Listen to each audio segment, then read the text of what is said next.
So, welcome back. Thanks for being with us again. Hope you had time to grab a quick coffee there.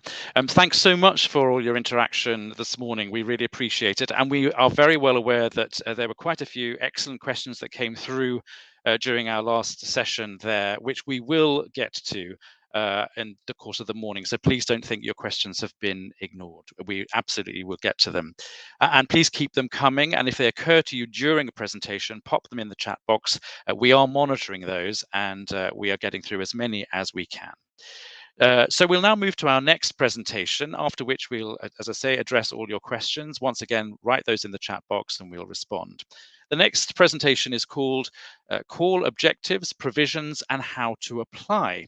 And our speaker is the Senior Project Advisor for the Erasmus for Young Entrepreneurs program, Ralf Diestelhorst. Good morning, ladies and gentlemen. My name is Ralf Diestelhorst. I'm in charge of coordinating the activities for Erasmus for Young Entrepreneurs in the agency ISMEA. And I've got the pleasure today to present you the call for proposals a bit more in detail. The call for proposals, Erasmus for Young Entrepreneurs, that we have launched on the 16th of March, and for which we want to present you today the objectives, key provisions, and also give you some information on how to apply. We have organized the event today in view of picturing the program in the context of the multi-annual financial framework of the EU, running from 2021 to 2027. And this call is our flagship call under this MFF. And I'm very glad that you connected today to listen, to get firsthand information, insights into the provisions of the call, the background, how the program works, which financial provisions you should keep in mind above all, and to be aware of our key objectives that we have for this call. So let me start by going through a presentation. I will start with the order of events. This is about the objectives we will pursue with this call for proposals. We'll then move to some provisions of the call, some requirements, and in my view, the most important facts that you need to know. And in the end, we move towards giving you some information on how to apply, which forms to use, how to upload, etc. So let's go to the objectives of this call. We have split them in two, the overall general objective and some specific objectives that are very important to further consolidate the program. Now, the general objective of this call for proposals is to strengthen the network of intermediate organizations. And intermediate organizations are those who implement the program on the ground in currently more than 40 countries in Europe, European Union, and beyond. And we want with this call to select new consortia which will act as intermediate organizations to implement as local contact points the program, meaning if you're a successful organization, you become a so-called local contact point and you recruit entrepreneurs, you match them with other entrepreneurs abroad, you do the follow-up, and you make sure that these exchanges across the border are successful. In terms of size or scale, we're aiming at selecting 100 new organizations, or around 100. And we expect, with the funds that we have available, that we can finance 10 to 15 projects. And these projects will start on the 1st of February 2023, and they will replace the projects that we currently have as bigger projects. That's the projects we call flagships. On the specific objectives, here we get into the content of the call.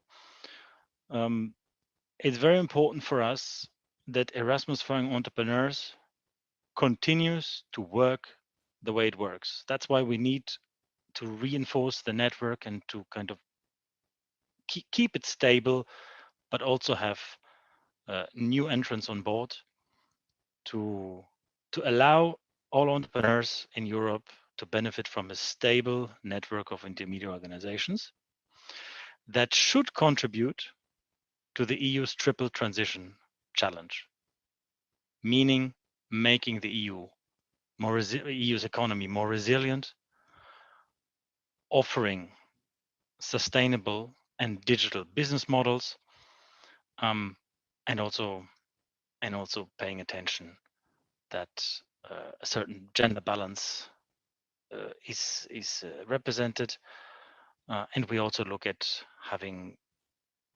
more entrepreneurs from what we call underrepresented regions. So this is basically the entrepreneurs profiles that we want the future projects to look into particular. But it's very, very important to stress that this is not the only entrepreneurs target group.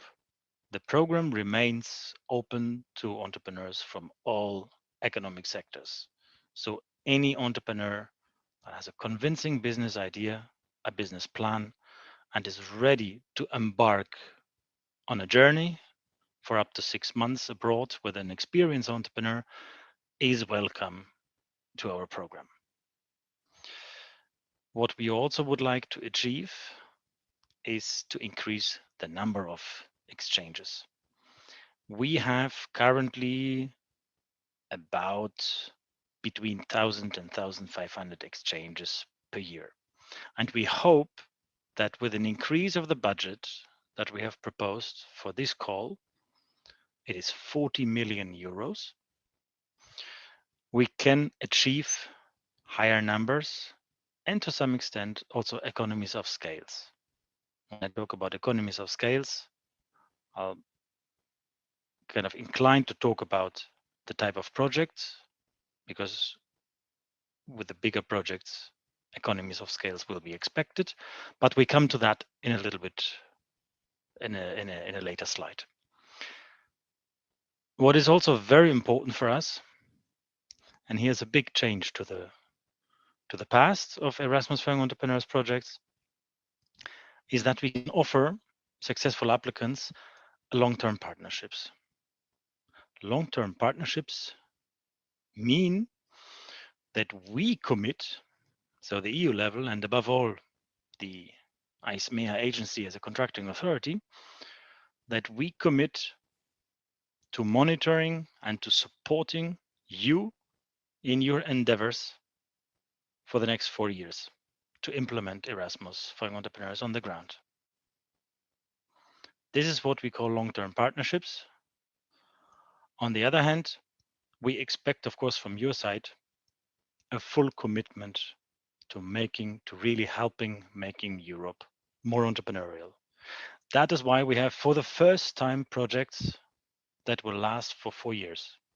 And all projects under this call will last the same duration. If you read the call text carefully, you will see that we have introduced a fixed starting date, which is the 1st of February 2023. And that is exactly day one after the current bigger projects come to an end.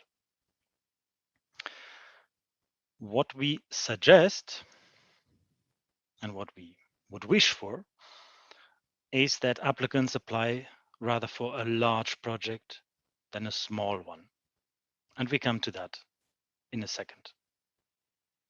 So these are our objectives under this call.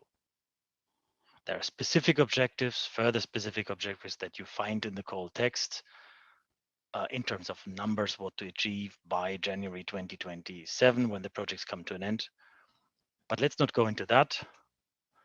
Let's move into 3 other very important topics where we are now at the call provisions. The one is the selection process. A second one is the main contractual deliverables, what we expect from you. And then switching to some indicative financial provisions which set the frame for the projects to operate and which are also very important for your application. So let's go to the selection process. Let me just recall that in order to submit a proposal, you have to respect certain rules. This is in the call text stipulated under the section admissibility. And the baseline is that you should not submit after the submission deadline. The deadline is set to 8th of June this year, 5 p.m. Brussels time. Not 1 minute later, can be 1 minute earlier, but not 1 minute later, because those proposals will not be accepted. You have to submit your proposal by electronic means. How and by which platform is precisely stipulated in the call text itself. Many of you are in the meantime probably familiar with the funding and tendering opportunities portal, the former participants portal. That's the portal to be used, and the call is there, as you have certainly seen in the meantime. And those who have not, just go there and look for Erasmus for Young Entrepreneurs. You will find our call with all necessary explanations, and you will also find the link to the submission section, where you then can start drafting your proposal. When doing so, please use the forms that we have provided. Those forms must be used, and they are provided in two different places. Once inside the submission set, the submission system, and once outside the submission system. But the latter, outside, there's only one document that is made available to you, and to that we come in a moment. So keep in mind that this section on the left side is just to guide you on the general admissibility criterion. And when we talk about admissibility, it also means that we can render some proposals not admissible. Those will be proposals that will not be put forward for evaluation. And so which proposals could be excluded from evaluation? It's very simple. Proposals must be complete and contain all the requested information and all the annexes and supporting documents that we require from you. That means if it's incomplete for whatever reason, we can reject the proposal. Even if it's a very good one on the content side, it would not be put forward for evaluation. When we talk about which forms and which parts you should submit, then we have basically two things you need to keep in mind. There are application forms. One is called Part A, and another one is called Part B. And there are a couple of annexes. Let's come to application form Part A. This is where, once you have logged in the Funding and Tenders portal in the submission session, this is where you provide administrative data. It's there where you give your names, your organizations, addresses, telephone numbers, etc. It's there also where you declare on behalf of the consortium some situations, that the partners are not in certain situations that are not desirable. It's there also where you encode a simplified budget. So this is a part that is filled online directly. There is no document necessary for that. But of course, you must ensure that the information provided there is coherent with the information provided in the documents that you need to upload. And there we are at the application form Part B. This is the technical description, meaning this is your work plan. So this is where you tell us your story, where you prepare your project plan for 4 years. What to do, how to do, when to do, with whom, under which conditions, identifying critical risks, identifying your milestones, the deliverables, etc., etc. This is what the usual narrative part is about. And we have here, and that is a change to the past, we have here a clear page limit. 50 pages are set for the document, which is the Word document application form part B for the technical description. We will see on one of the last slides when we talk about how to apply, we will see the difference between documents. But keep that in mind, please, for the one document where the most of the information is to be provided, there's a page limit applied. And effectively it is one, because if you write beyond 50 pages, those pages will be whitened out, and external experts that are contracted by the agency to help us in the evaluation, they will not read any page beyond page 50. And then there are mandatory annexes that complement the whole application set. So in addition to the online administrative data, and in addition to the uploadable technical description, you will have, for instance, the budget template filled, detailed to be uploaded. There's a separate presentation of my financial colleague dealing with that later. And there are other annexes to be uploaded. And one is the specific Annex 5, to which we also come a little bit later. That one contains specific information which is complementary to the technical description. So this set means that there is a certain change in comparison to previous call for proposals. So read the section 5 and also the section 14 in the call text carefully. Then you will know very well which information to put where. Let's go to the eligibility. Who actually is eligible to apply? In general, there are two criteria. First, any applicant must be a legal entity, can be public or private body, and it must be established in one of the eligible countries. And in the eligible countries, as I said earlier, we have more than 40 countries currently with IOs implementing.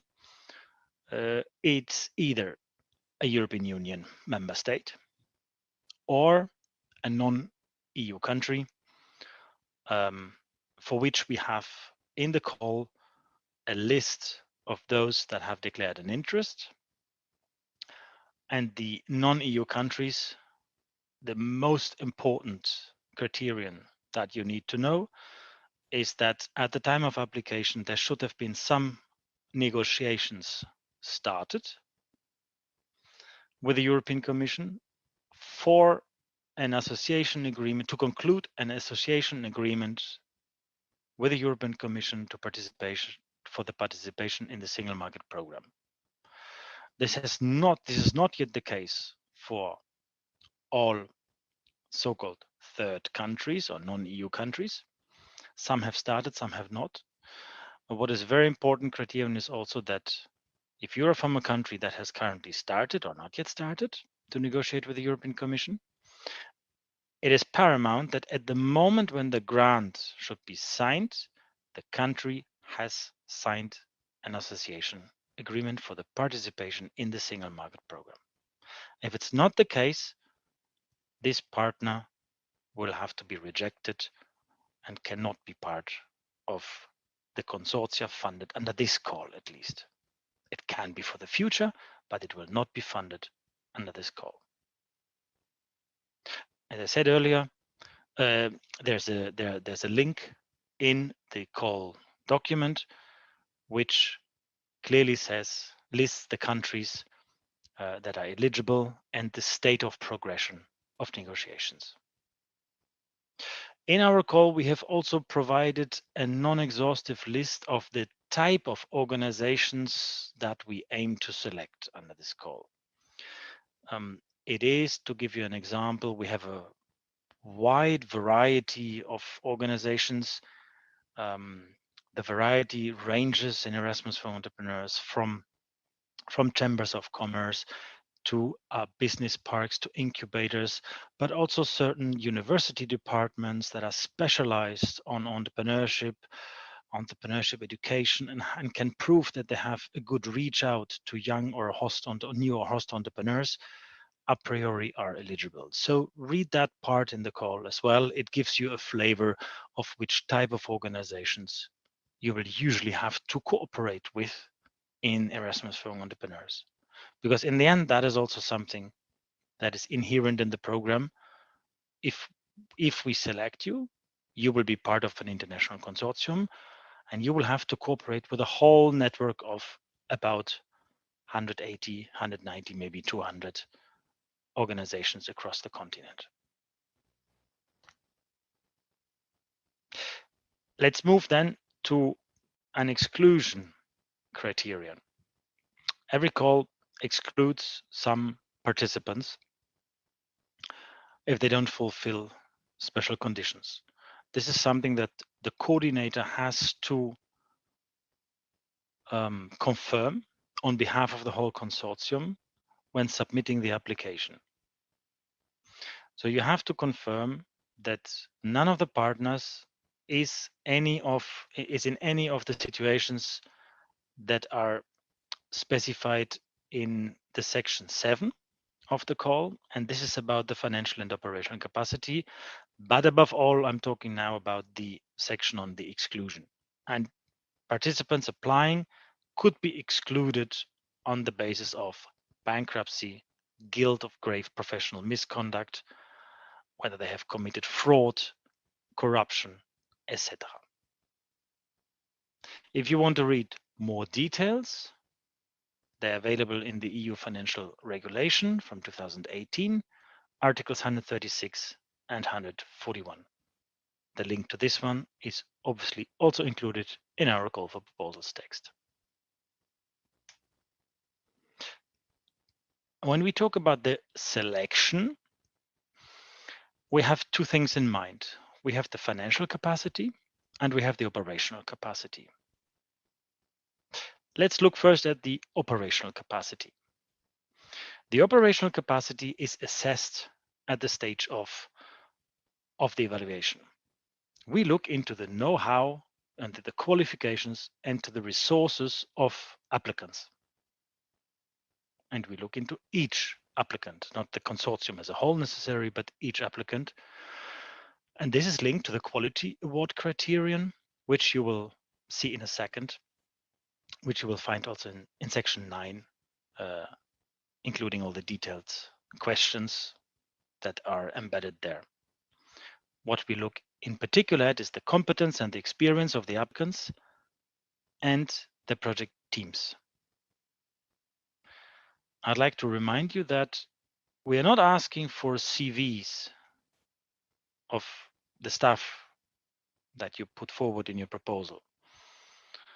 We believe that it's not really necessary. We have therefore opted for an approach that you rather focus on the key competences and the experience and the skills, and this has been embedded in one of the documents that you should fill and upload as part of the submission set. So we do not need separate CVs to submit. When we talk about operational capacity, it's also very important that we want to know from you why you believe your organization is the right partner for this program. And the condition stipulated in the call is therefore that one of the core activities must be the business support services to startups or to young entrepreneurs. So think about that before you apply. But this is one of the very important criteria where you have in the proposal the chance to explain it to us.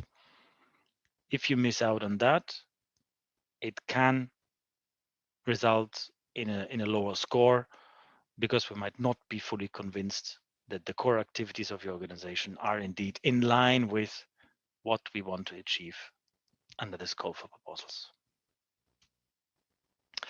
And then we come to the award criteria, which have also slightly changed in comparison to the past.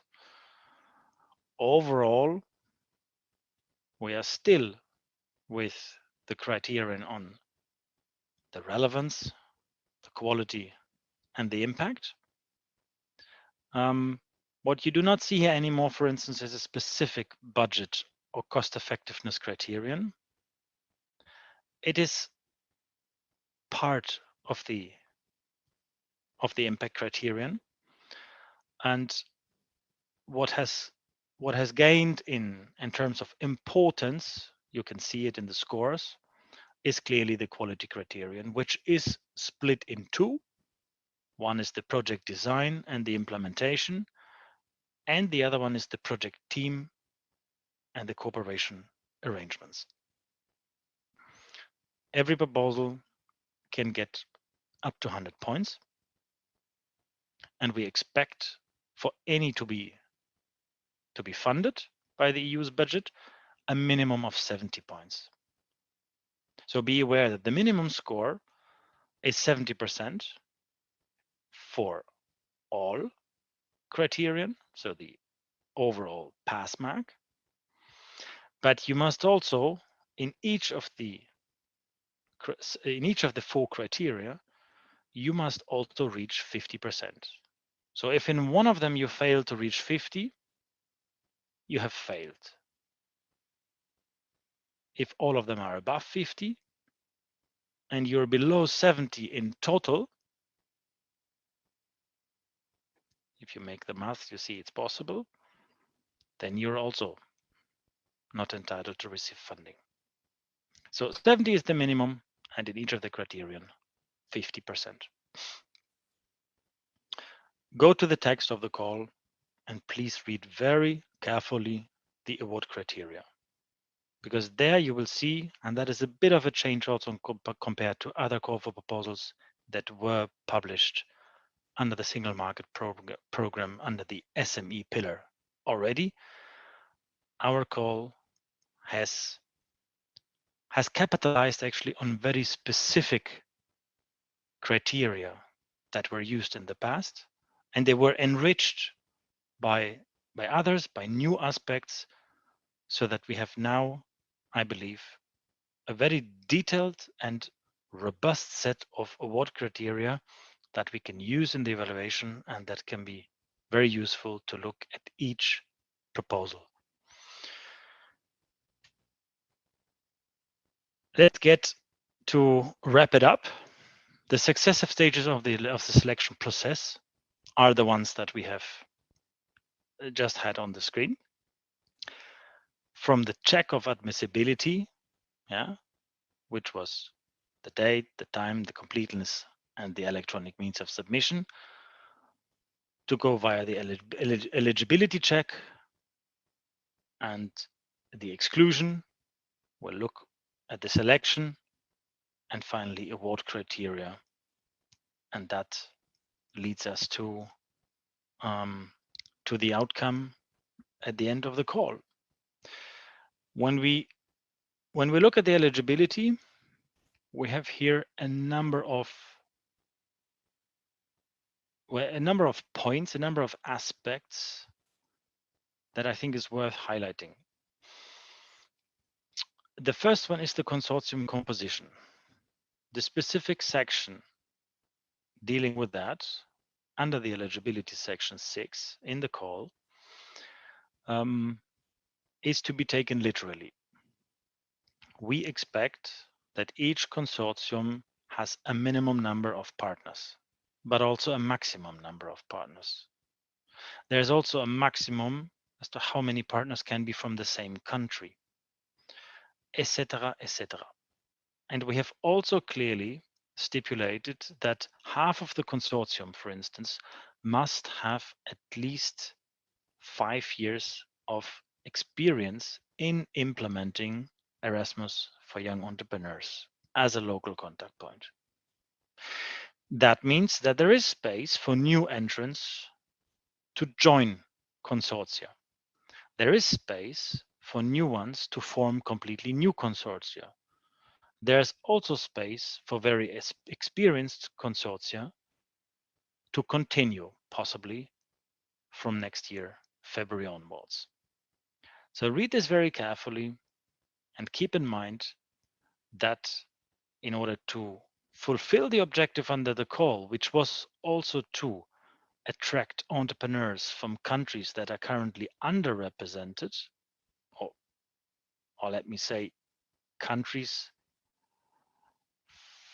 from which entrepreneurs have not sufficiently benefited from the program, in our view, they're more than welcome to apply. Several of them will be from non-EU countries, so there might be little issue, of course, with the association agreement with the European Commission. So we hope this will not cause an incident, but it doesn't change anything in relation to our objective. And so you have a large flexibility, in fact, when it comes to the composition of the consortium. Please be aware that every applicant under this call can apply only in one consortium. If it should it turn out that there are applicants applying in more than one proposal, these applicants will be excluded from all proposals they participate in. But the proposal as such must, of course, still comply with the overall eligibility conditions.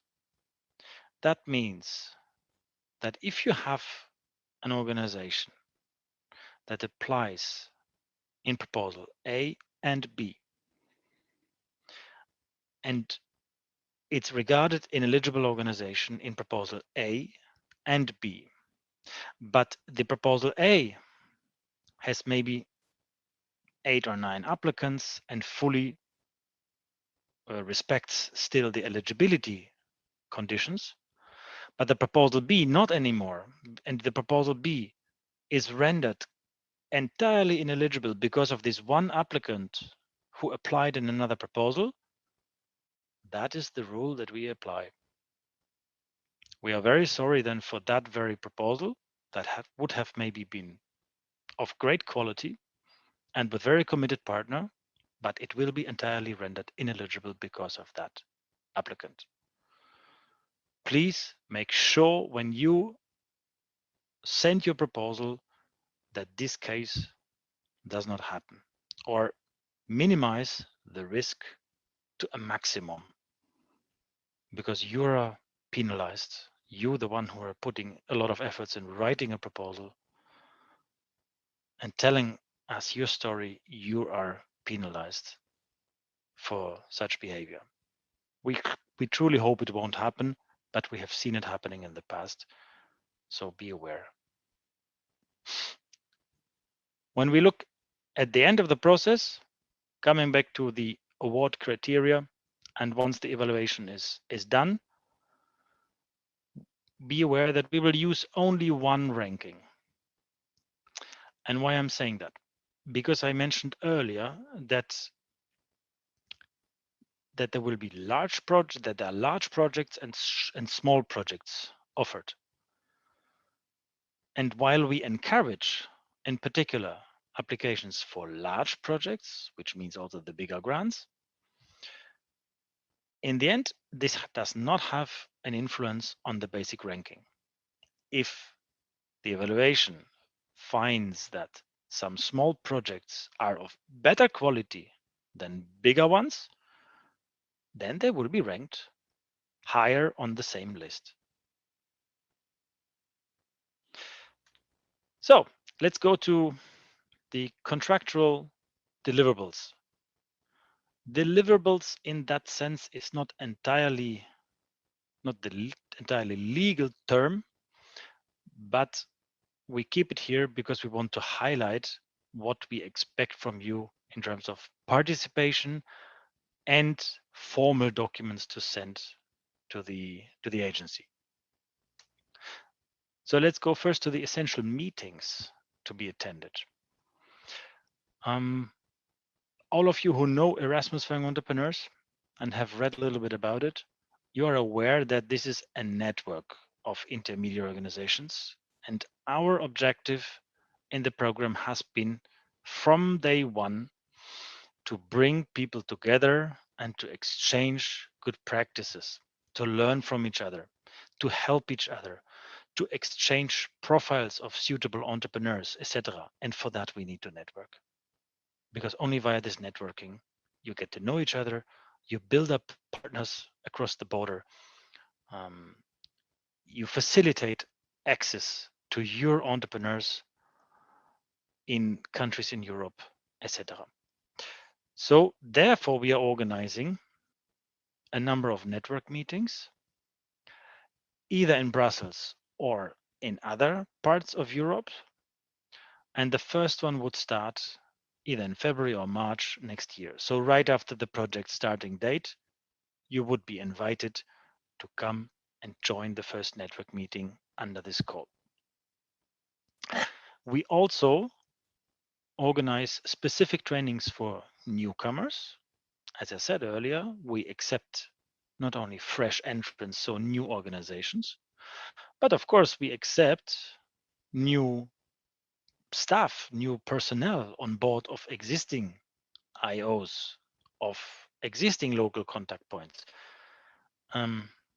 Every now and then, people move in their jobs, and that's when we try to organize 2 or 3 times a year training sessions for newcomers to get familiar with the program, to learn some tips and tricks, to get familiar also with the tool that is used to match entrepreneurs, etc. So these are very, very important meetings for which you need to put aside a decent budget in your project plan, because we expect you either to come to Brussels or to another place in Europe in person. So it requires clearly traveling. It might happen, of course, that such meeting under certain conditions must be organized virtually.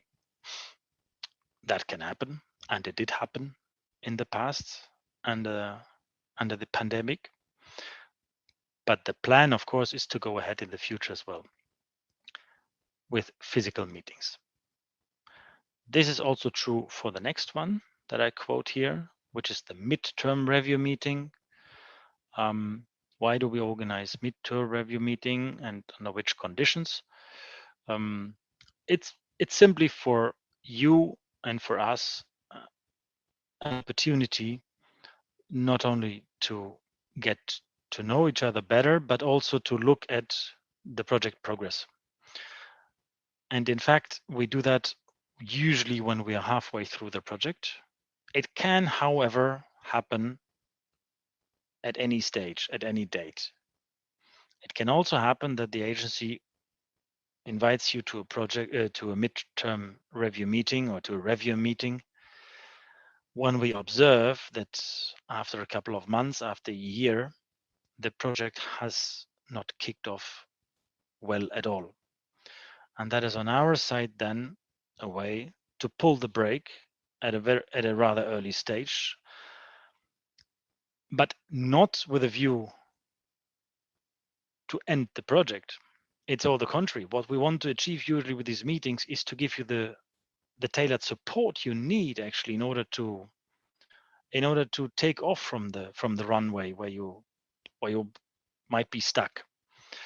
And in the past, it has proved that these meetings are very useful, that there's an exchange among the competent teams, that there's also a good exchange usually among the consortium members, because during those meetings, ideas are developed and further elaborated afterwards which have in many cases proved to be a valuable source of advice for the projects that were concerned.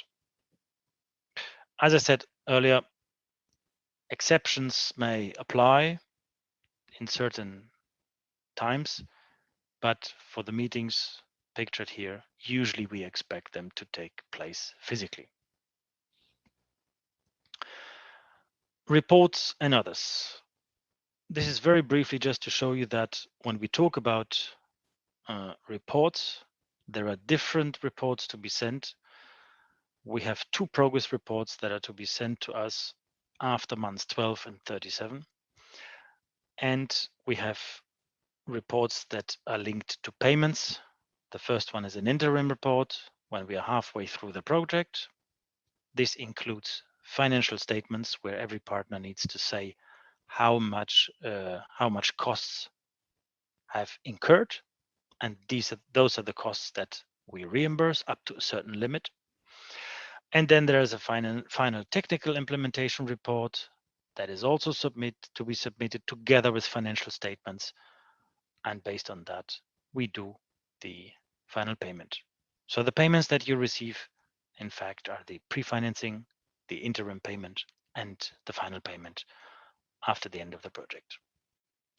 What is, in addition, for us, a very important deliverable in the real sense of deliverable? So via the online tool, you have to deliver to us 4 times a selection or a collection of success stories. The minimum we have required in the call. You can define for yourself, for your own consortium, how many you believe you're able to submit. Our intention is to select among those success stories indeed the best stories and those that show a good impact. So when you collect the success stories, be aware from the beginning, we would really like to support you in giving visibility via our media channels and also via the program website to give visibility to your entrepreneurs that you matched. And for that, it's of course best if we can show not only a good story and smiling faces, but also that there has been some impact. It can be the stay abroad itself with a good satisfaction rate, but it can also be a story looking back after some months and to be able to say that the exchange has triggered maybe a tangible impact in terms of figures or other criteria to be applied. Let's look then at the financial provisions. There we have some general funding provisions. We have the specific support to new entrepreneurs, of course, for which specific rules apply. We go back to the payments and finally arrive to the type of projects that we would like you to consider. The general funding provisions under this call are those that have been well known in most recent years under Erasmus for Young Entrepreneurs. And this is that the EU contributes with up to 75% of the total budget to your program management costs. That means the costs for personnel, for travel, for communication, any other direct costs. It does not mean financial support to third parties. That is the second category. And this is specific categories because you pay from the EU's budget directly to the new entrepreneurs for their stays abroad. It is 6,600 per new entrepreneur. That is a maximum, depending on the country where the entrepreneur goes, and is maximum for 6 months duration. You know very well that this is all specified in the call, but even further specified in the quality manual, which is an important annex to the call text itself. And if you have not seen it yet, it is on the website of the ISMEA agency on the site where we have all the information on this call for proposals. So the payments to NEs are, as I said, reimbursed up to 100%. And why I'm saying up to 100%, usually it is 100%. But when we observe from time to time some miscalculations or errors, it is not always 100%. So that's why we say up to 100. But keep in mind, if the calculation and payments are correctly done, then usually what you pay to the new entrepreneurs is also what you get reimbursed by the agency. We have a specific criterion in this call. When you draw up your budget plan, please make sure that 50% of the total budget is dedicated to new entrepreneurs. So 50%, if you have a proposal that has a volume of 3 million euros, be aware that 1.5 million euros need to be reserved for financial support to third parties. It can be more, of course. We'll be very happy if it's more that is dedicated to the mobility of new entrepreneurs, but 50% is the minimum expected. The specific rules for payments, let me start with one, which is the essence of the whole program, and is linked to what I just said about the 50% of any budget. Financial assistance to new entrepreneurs is not an option. It is the core of this program. It's a must. Without that, a project will certainly not be funded, because it's just what this program is about. We give our organizations money so that they can pay new entrepreneurs to go abroad. The implementation manual for intermediate organizations, so the so-called quality manual, lists the financial assistance in the Annex 1 of that document. If you go there, you have a list and you see the monthly allowances per country. And per country means by host country. That means an entrepreneur that goes from Poland to Spain, you will have to look and plan in your budget the monthly allowances that apply in Spain, not the ones that apply in Poland. So you need to look at, when you're drawing up your budget, what are the costs of the host country? So how much money does an entrepreneur get when being hosted in country A, B, or C? The new entrepreneur's budget is, of course, to be budgeted for the partner who will execute the payments. There must be a clear link. So an organization in your consortium, normally we expect that each organization matches new entrepreneurs and therefore should also make the payments to their entrepreneurs, because you recruit them in your local constituency. In your region, you are the local contact point, recruiting your entrepreneurs and sending them abroad and matching them with host entrepreneurs. So you should make the payment. And therefore, the budget needs to be in your organization's budget. We can have deviations from that rule under in duly justified cases, under specific conditions. It is possible that payments by one partner are made on behalf of another one. This you need, however, to explain as well why you would wish to do it like that in your project plan, and then we could look at it. In theory, however, it is possible. It is also quoted in the quality manual, so it's nothing that is forbidden. It's a bit unorthodox, if you allow that expression, but it's already been practiced in the past, and sometimes it has proved to be actually the right way to do in order to allow new entrepreneurs to get the maximum out of the stay. Let's move to the payments. I mentioned it before. So you receive a pre-financing, an interim payment, and the final payment, which we call the balance. These are the financial provisions of the call, the payment conditions, and there is no flexibility on those. So you will not have an extra payment throughout the 4 years duration.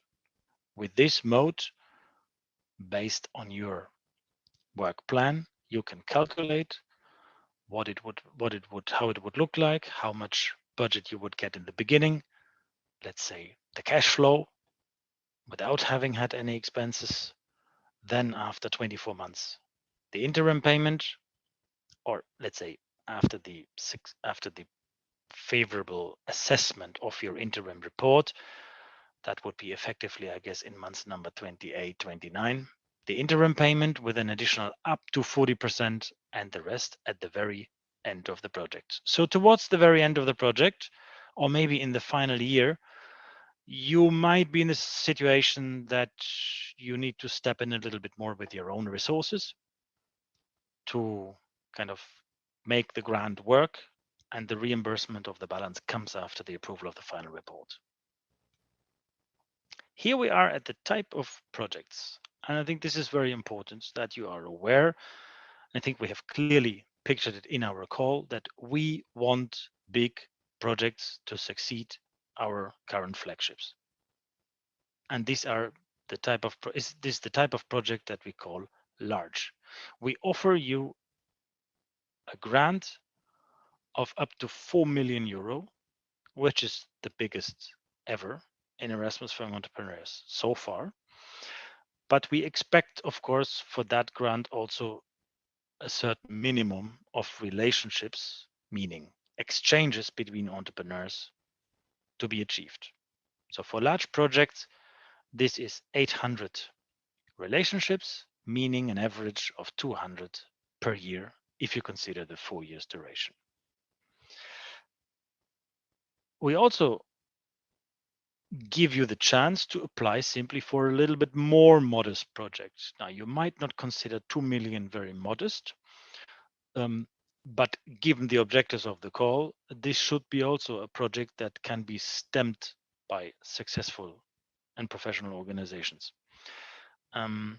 So even for a 2 million euros project, you need to have the same operational capacity, all the same criteria apply as for the big project, also regarding the composition of the consortia and the professional experience, etc., etc. It only gives you the chance of reflecting whether you would want to risk to strive for the maximum, or you would rather say that I believe that our consortium would be better placed not to aim at too many matches, but rather quality matches, and we stay with a smaller grant for 5 years. The choice of this small or big project, small or large project, is to be made in the specific Annex 5 I quoted already before. You cannot make this choice in the submission system online yourself. It's not foreseen. So be aware of that when you download this Annex 5 from the website of the agency, you need to specify on the first page directly if you apply for a big or a small project. We will in any case see it when we look at your budget, because the figures here are clear. A budget, a proposal that is for that applies for 1.8 million. It is by default not a large one, but still, please explain to us or clearly indicate whether you wish large or small. One point I was about to overlook, but it is very important in the sense of what I was just explaining: large, small, ambitious, modest, etc. This depends also highly on your entrepreneur's target group, of course, on the profiles you want to recruit for this program.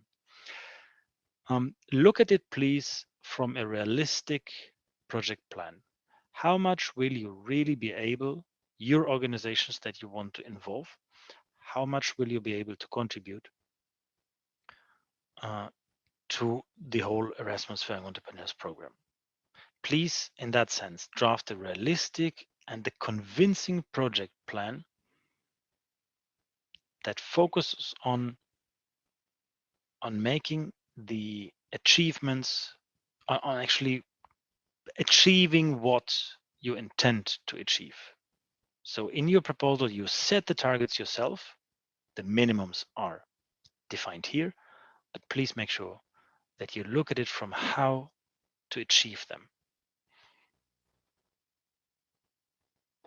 And here we go to the follow-up section of what I initially mentioned when we talked about the admissibility requirements, how to use the tool and the application process, how it looks, and then let's have a look at the forms that you need to use.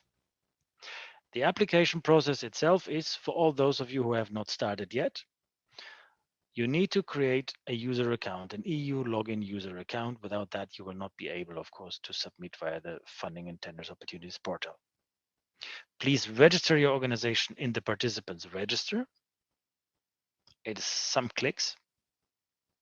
And then you get a notification mail giving you a 9-digit participation identification code. This is the PIC.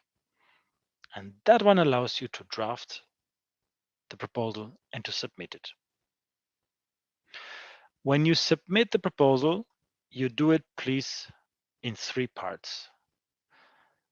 There is a part A, which is to be filled online. I mentioned it earlier. This is the administrative information on the consortium composition. Then there is a part B, which is the technical content of the proposal. It's the technical description, your narrative. And here we talk about mainly the application form, part B. And then there are some annexes, like the detailed budget, the specific Annex 5, including the profiles, the qualifications and experience of the proposed staff instead of the CVs. We also request some activity reports of last year and list of previous projects that should be filled into the application form, part B. So what is this actually now, the application form part B? And here we have, as I said earlier, a change to previous calls. The application form part B is, in the narrow sense, is a standardized template that is downloadable once you log in the Funding and Tenders, but once you start your application. However, this standardized template is not editable for us. It is editable for you, but we could not build in this template specific information that for us is very important, specific information regarding the AI projects. Therefore, we have created a specific Annex 5, which you will upload in the submission on the Funding and Tenders portal. In the submission session, you will upload it under other annexes. And this document, together with the standardized template, in fact, is for us a complete application form, part B. So these two are to be uploaded, and we have detailed the specifications as to how to and where to encode which type of information. So please read this very carefully. Here it is all on one page. Application form part B is 2 forms. The technical description on the left side, which is the standardized document to be downloaded. It asks you about the composition of the consortium. It asks you about the deliverables. It asks you about project summary, etc., etc. You download it, you fill it, and you upload the PDF prior to submission. And this application form part B is, or in addition to this, you will have to download from the ISMEA website the Annex 5, where we request very specific additional information to be encoded. And that one also you upload as a PDF, as I said, under other annexes in the submission session. And here you will have, for instance, to fill how many entrepreneurs each partner wants to match, how many from underrepresented countries, how many from having a green or digital background, etc. So this is, you see, this is the very specific information that we could not obtain from you via the standardized template. And where and how do you find information what to put in which of the two documents? Sounds a little bit complex, I must admit. But go to the call text itself, section 14. It's called the specific instructions for submission of part B, will tell you precisely which of the two documents to use for which information. Annex 5 includes also clearly these specifications. So read this carefully, and then I'm very confident that you'll find the